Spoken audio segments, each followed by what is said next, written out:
New federal eviction moratorium begins tomorrow and lasts until the rest of the year. And while it's helpful for many El Pasoans who are feeling the financial impacts of COVID-19, one local property manager says he hopes that tenants don't take advantage of the situation. It 100% protects only the tenant. Local property manager Zach Karam says his occupancy and collections of rent have gone well during the pandemic. However, I have concerns of tenants being irresponsible and not paying rent. Or if you have a bad relationship with your tenant, I see the tenant kind of taking advantage of the situation. On September 1st, the Center for Disease Control and Prevention filed an order protecting renters from losing their home and being evicted after a previous federal order expired back in July.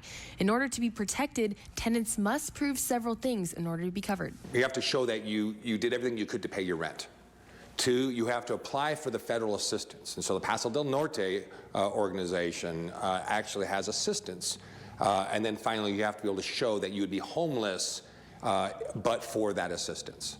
And so at that point in time, it would give you a legal remedy to not be evicted if any action was taken against you. However, the moratorium does not mean tenants can stop paying rent. Come January 1, you're going to be 3 months behind rent if you just milk this thing. Landlords can still evict people for reasons other than non-payment of rent. I think the most important thing is for the tenant to be honest with the landlord and have a fruitful conversation, if possible, as to what we can do. Because what we're seeing between the landlords that we work with is everybody's trying to work together. I mean, this is kind of an opportunity for landlords to create a good relationship with the tenants.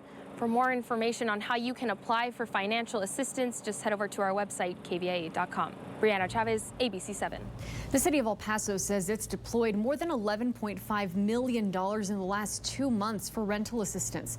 County Commissioner David Stout says the county has also provided financial support from the CARES Act to nonprofits that help those in need with rent.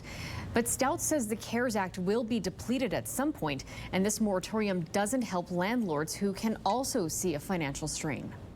One thing that I think is a glaring problem is that the federal government has provided the moratorium, but they haven't provided any further financial assistance to either landlords or the people that can't pay, so that they can continue to make rent every month. You're going to see a domino effect starting to occur because there's not any infusion of funding.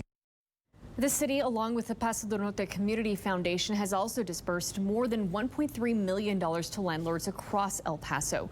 City officials encourage property managers to participate in the EP Rent Help program, which makes up for previous missed rent payments.